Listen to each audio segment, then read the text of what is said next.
Bora falar do Cruzeiro aqui na Itatiaia. Amanhã tem Copa Sul-Americana, o jogo é às 9h, mas aqui na Itatiaia você tem todos os detalhes com pré-jogo completo a partir de 8 horas da noite no YouTube. Oswaldo Reis, o Piquetito, já vai estar na área com o timaço da Itatiaia, direto do Estádio Olímpico Atahualpa, em Quito, no Equador. Você não perde um detalhe sequer. Pré-jogo completo, pós-jogo também. Vamos trazer informações do Cruzeiro nesse duelo contra a Universidade Católica. Vamos a Quito. Emerson Pansieri está na área. Um abraço para você. Boa tarde, Pansi. Boa tarde, Cirilo. Um abraço quem nos acompanha aqui no Rádio Esporte Itatiaia. Aqui ainda é bom dia, tá? Mas eu vou seguir o boa tarde porque a gente está aqui naquele famoso horário de Brasília. Por aqui, 10 horas 7 minutos no Brasil. 12h07, o Cruzeiro que acabou de tomar aquele café da manhã, os jogadores passaram aqui, inclusive, no saguão do hotel, onde o time está concentrado, Hotel Sheraton, que é, inclusive, muito próximo ao estádio Atahualpa. É trava-língua, né, ô Cirilo? Dá pra dar aquela enrolada na língua, ó. Atahualpa. Fala do estádio em Quito que tá tudo certo. É, porque quando o repórter... quando o repórter esquece do L aí, fica Atahualpa, mas é Atahualpa. Então vamos lá. Ontem o campo a gente passou na porta dele e estava rolando um teste de luz também, já a Conmebol fazendo toda essa preparação do gramado, fazendo a preparação também da área externa. E, Cirilo, é interessante, porque é um estádio bem central, é um estádio que está colado numa avenida, está colado, por exemplo, numa lanchonete, no McDonald's da vida, é muito central e muito próximo também ao Hotel do Cruzeiro. Vou te falar que dava para ir a pé, mas óbvio que a turma vai de ônibus, óbvio, não vai também sair a pé, andando no meio da rua, mas é muito próximo mesmo, só para o ouvinte da Itatiaia ter uma noção também dessa região onde está concentrado o Cruzeiro. E o time vai fechar a preparação com uma atividade hoje no CT do Del Valle, Independente Del Valle, então abrindo as portas do CT para o Cruzeiro, onde o time celeste vai fazer essa preparação final. O Larcamon já passou por aqui, já cumprimentou a gente, também o Paulo Autuori. Pude falar com o Paulo Autuori sobre aquela reta final ali do Campeonato Brasileiro, e ele me falou uma coisa interessante, ele falou assim: Pansieri, Seabra também foi fundamental naquela participação, e se estamos aqui também devemos a ele. Se estamos aqui disputando essa Sul-Americana, não podemos esquecer. E uma manhã bem tranquila aqui na porta do Cruzeiro. Ontem, para a gente fazer aquele registro também, para a turma que está ligada com a gente no YouTube, estava aqui e o Cruzeiro chegando para esse descanso, né, essa concentração. O time que chegou aqui no horário aqui por volta de 9h20, né, no Brasil já um pouco mais tarde, né, 11 horas da noite, mas o time fez essa viagem de voo fretado. O Cruzeiro saiu de Belo Horizonte, deu uma parada em Manaus. Em Manaus, aquele abastecimento importante para a aeronave também se abastecer. E depois a chegada aqui em Quito. E o Cruzeiro que vai retornar também nesse voo fretado.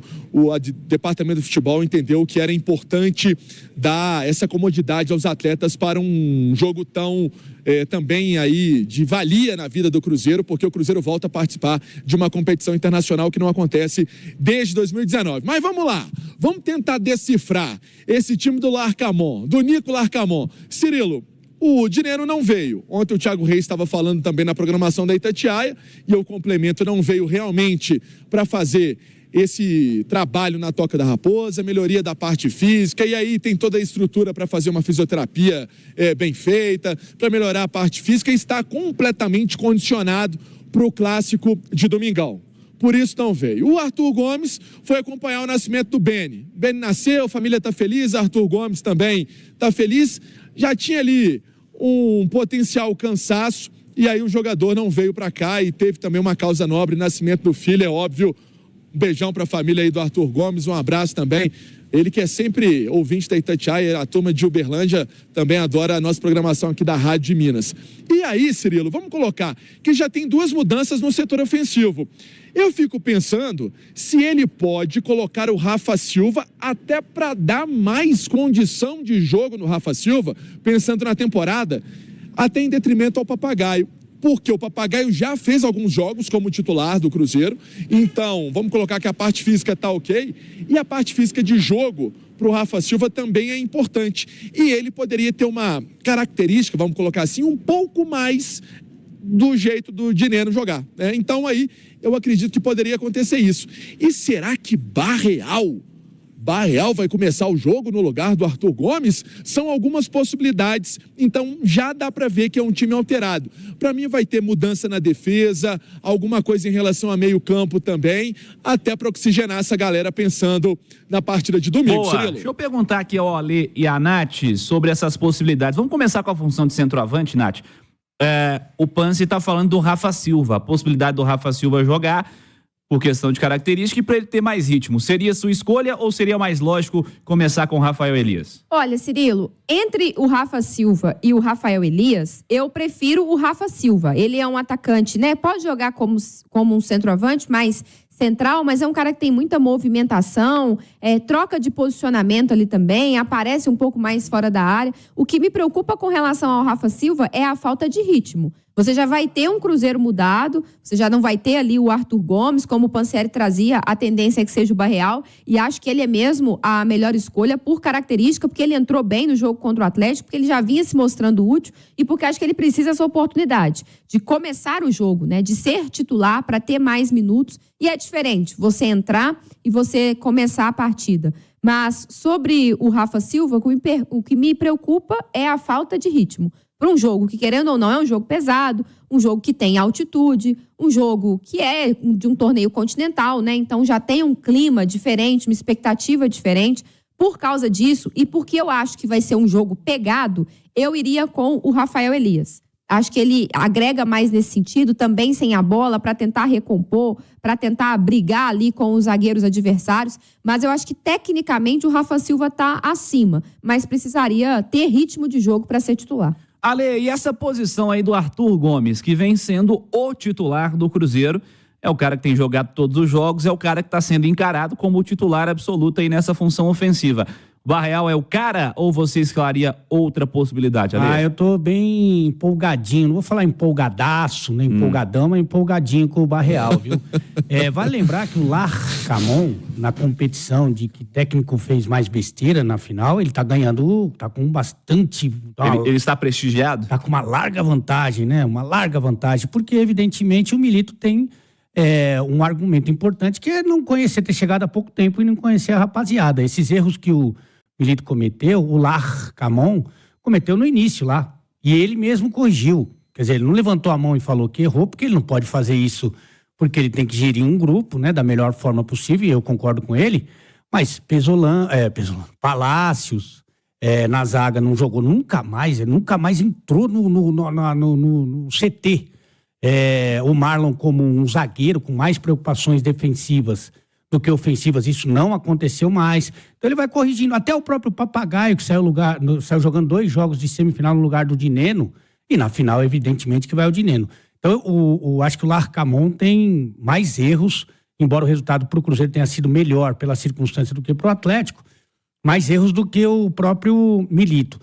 Então, seguindo essa lógica, eu imagino que o Papagaio tem mais pontos positivos com o treinador, porque ele vinha sendo ali a primeira opção, ou o reserva imediato do Dineno, e como se trata de um jogo importante, uma competição sul-americana, que também tem sua relevância para o Cruzeiro, né? Eu imagino que ele vá de Papagaio, eu imagino. Mas a gente pode esperar qualquer coisa, né? Siga, Pansieri. Essa é a expectativa do técnico Nico Larcamon de fazer essa atividade. Girafa, Bruno Faleira, a turma da comunicação toda passando aqui também. Eles que daqui a pouco vão para o CT, mas antes vai ter a entrevista com o Lucas Homero, né? O Lucas Homero vai dar entrevista. E aí, Cirilo, é até interessante porque aqui a imprensa de Quito, todo mundo querendo falar com o Lucas Homero. Tem um monte de gente credenciada, obviamente a Itatiaia também, né? Estamos aqui representando o Brasil aqui.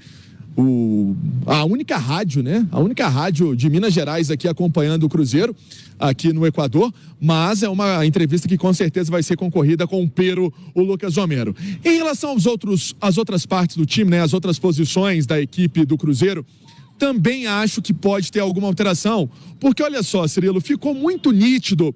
Os nossos comentários, o Ale e a Nath, e analisaram um jogo passado do Cruzeiro contra o Atlético, ficou meio embolado aquele lado esquerdo, né? Vidalba, Arthur Gomes, o Marlon, todo mundo ali caindo para um lado de um time que já estava ajeitadinho, né? Eu não sei se ele vai repetir isso, né? Se ele vai colocar Vidalba com Marlon e Barreal, acho que ele vai fazer uma alteração, deve fazer alguma coisa em relação a esse sentido e não vai repetir esse lado esquerdo, por exemplo, que estava meio confuso no clássico contra o Atlético. Eu entendo isso, não sei o que os nossos comentaristas acham. Uma tendência também para amanhã, viu, Cirilo? Eu tô com esse sentimento informação. Ale, esse lado esquerdo do Cruzeiro no primeiro tempo foi a principal preocupação no clássico? Eu acho que foram várias, né? Foram várias. Desde esse lado esquerdo, em que é uma formação que ele praticamente não usou durante todo o bom trabalho dele no Campeonato Mineiro, né? E também porque ele acaba violentando a característica de um jogador importante, que é o Arthur, né? O Arthur jogou mais por dentro e a gente sabe muito bem que ele funciona muito melhor aberto, indo pro confronto, pro 1 contra 1, na velocidade, na habilidade, né? Então ele meio que deu uma matada no Arthur Gomes, né? Com esse posicionamento, com esse desenho. Então é uma das coisas, mas também as escolhas, né? A gente falou muito sobre isso já, né? Dele deixar o Zé Ivaldo no banco de reservas, e o Zé Ivaldo para mim tem que ser titular, não tem como fazer isso. E aí, no caso, se ele tá pensando em punir o jogador pelo comportamento, ele acaba punindo o clube, né? O time, né? Eu também acho que Lucas Silva e Cifuentes tem muito mais para entregar do que o Machado. O Machado não me rouba, né? Ele sempre entrega tudo que ele pode. Agora, o que ele pode é mais do que o Lucas Silva e o Cifuentes? Não é. Né? Então, são algumas alterações que acabaram prejudicando no total, mas esse lado esquerdo também foi realmente um prejuízo, porque o Villalba não jogou bem e o Arthur Gomes foi sacrificado. Qual foi o principal aprendizado pro Larcamón aí, Natália? Houve ali um desencontro, né, de posicionamento, porque o Cruzeiro sempre jogava, o cara que faz o lado esquerdo, ele defendia como um zagueiro, ele ficava mais postado quando o Cruzeiro perdia a bola, e quando tem a bola tem um pouco mais liberdade para explorar o corredor. Como você tinha o zagueiro, o ala e o ponta, o Vidalba ficava preso e o Marlon explorava o corredor e o Arthur Gomes construía por dentro. Isso não funcionou. E por vezes o próprio Vidalba e o próprio Marlon ficavam meio que indecisos, quem ia, quem ficava.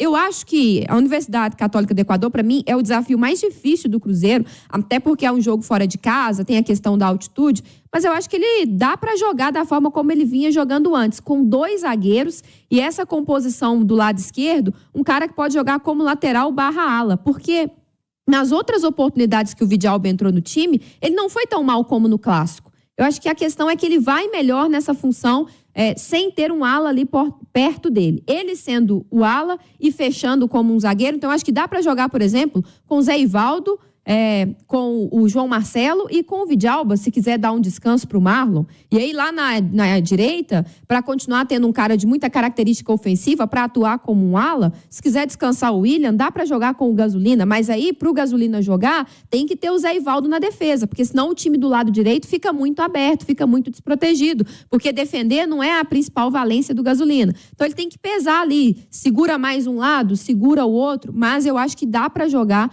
com 2 zagueiros, o Vidalba ali pela esquerda, daria a ele mais uma oportunidade, com o Barreal como esse ponta, do cara que dá amplitude. O Barreal chuta bem também de média a longa distância, e no meio-campo, o meu meio-campo seria Romero e Cifuentes. Eu acho que é um jogo que, por mais do desgaste, da necessidade do Romero pro clássico, por ser a estreia do Cruzeiro, de volta a um torneio continental, o Romero exerce uma liderança que é importante, eu não o tiraria do time, já que o time já deve ter outras mexidas. Então eu manteria o Romero no meio campo, mas ao lado do Cifuentes. Até porque o Cifuentes é equatoriano, está mais acostumado, adaptado às condições do jogo, à altitude, e o Cifuentes, que pode ser inclusive um trunfo aí do Larcamón, né? Porque ele conhece o Jorge Célico, que é o técnico da Universidade Católica, porque jogou com ele nas categorias de base da seleção. Então pode dar alguma pista aí de como gosta de jogar o outro lado. Mas o meu meio-campo seria com os 2, descansando o Lucas Silva para a final de domingo, em que ele tem que ser titular.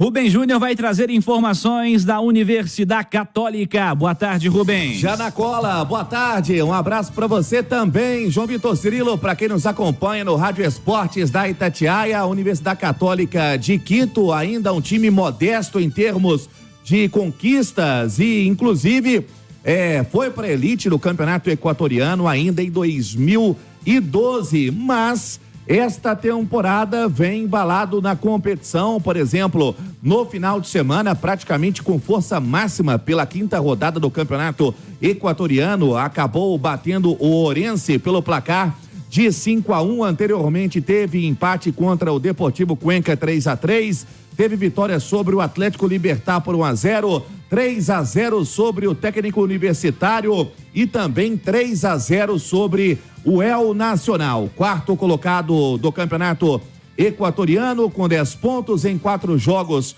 somou 3 vitórias e 1 empate. O técnico Jorge Célico, que pode contar com todo mundo, tem o tanque cheio para a estreia na Copa Sul-Americana. O time da Universidade Católica de Quito, que nos últimos 10 jogos marcou 18 gols, finaliza a preparação neste momento, e o técnico Jorge Célico, que já trabalhou com o José Cifuentes do Cruzeiro, ainda na base da Universidade Católica, também acabou trabalhando com o volante no Sul-Americano e também no Mundial Sub-20, é um técnico experiente, quase 60 anos, passagem pela seleção do Equador, Barcelona de Guayaquil e outros clubes mais, mas esse time da Universidade Católica que chega sem muita, staff de conquista, um time que vem bem no seu campeonato e tenta surpreender dentro de casa com a altitude JVC. Boa, Rubem Júnior, para fechar o primeiro tempo do Cruzeiro, Emerson Pansieri. Daqui a pouco, Cirilo, eu prometo que vou falar sobre o Cifuentes. Vou falar sobre o Cifuentes, que é cria aqui do time do Equador. Jogador que está cheio de cartaz, tem informação sobre ele, vou falar sobre esse jogador celeste que agora veste então as cores do Cruzeiro, mas tá em casa, que conhece todos os cantos do Atahualpa, e daqui a pouco tem informação sobre ele. Eu falando do Cruzeiro, tô falando do Cruzeiro em nome de Betfair. Com Betfair e Cruzeiro o jogo é outro, tem bônus de R$300, jogue com responsabilidade, parceiro oficial de apostas do Cruzeirão cabuloso para maiores de 18 anos. Ô Cirilo, aqui já teve 8 graus, 9, 10, 11, agora 17, tá bom? Teve a cidade com aquela nuvem bem baixa, o sol tá meio tímido querendo aparecer. Seguimos aqui em Quito acompanhando todos os passos do Cruzeiro. Emerson Pansieri com detalhes do Cruzeiro, direto de Quito. Para ele cuidar do PQ Quito, que agora o nosso narrador oficial do Cruzeiro pediu para ser chamado nessa semana de PQ Quito. Entendi. Okay? Tá bom, tudo bem. Cuida dele aí, do PQ Quito. Precisa de ver o espanhol dele. PQ Quito. Precisa de ver o espanhol dele. Não é fácil, não. Emerson Pansieri já com mais detalhes do Cruzeiro, direto de Quito.